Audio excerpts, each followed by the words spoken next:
পটুয়াখালীর দশমিনা উপজেলার হাজিরহাট গ্রাম তেতুলিয়া নদীর ভয়াবহ ভাঙনের শিকার। প্রতিদিনই নদীগর্ভে বিলীন হচ্ছে অসংখ্য ঘরবাড়ি, স্থাপনা এবং গ্রামের বাইতুল ফজল নামে মসজিদের একটি অংশ। ভাঙনের মুখে ওয়াবদা বেড়িবাঁধ চরম ঝুঁকির মধ্যে রয়েছে, যা নিয়ে আতঙ্কে দিন কাটাচ্ছেন শতাধিক পরিবার।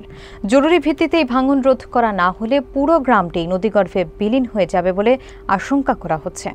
বিস্তারিত থাকছে পলাশ হলদারের প্রতিবেদনে।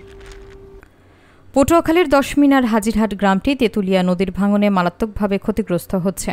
প্রতিদিনই এই গ্রামের মসজিদ, ওয়াবদা বেড়িবাঁধ সহ অসংখ্য বাড়িঘর নদীগর্ভে বিলীন হয়ে যাচ্ছে।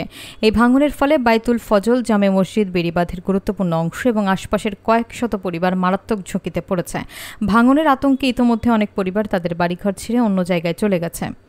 জরুরি ভিত্তিতে ভাঙন রোধে পদক্ষেপ নেওয়া না হলে পুরো গ্রামটি নদীতে বিলীন হয়ে যাবে বলে আশঙ্কা করছেন এলাকাবাসী। দশমিনা উপজেলা প্রকল্প বাস্তবায়ন কর্মকর্তা মিন্টু চন্দ্র মজুমদার জানান, হাজিরহাট লঞ্চঘাটের স্থানটি বন্যা কবলিত হওয়ায় ভারী বর্ষণের কারণে তেতুলিয়া নদীতে ভাঙন বৃদ্ধি পেয়েছে।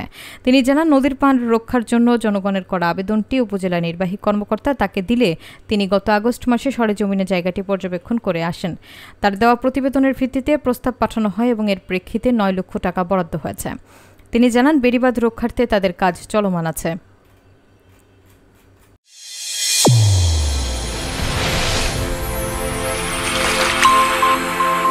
চ্যানেল A1 হৃদয়ের স্পন্দন।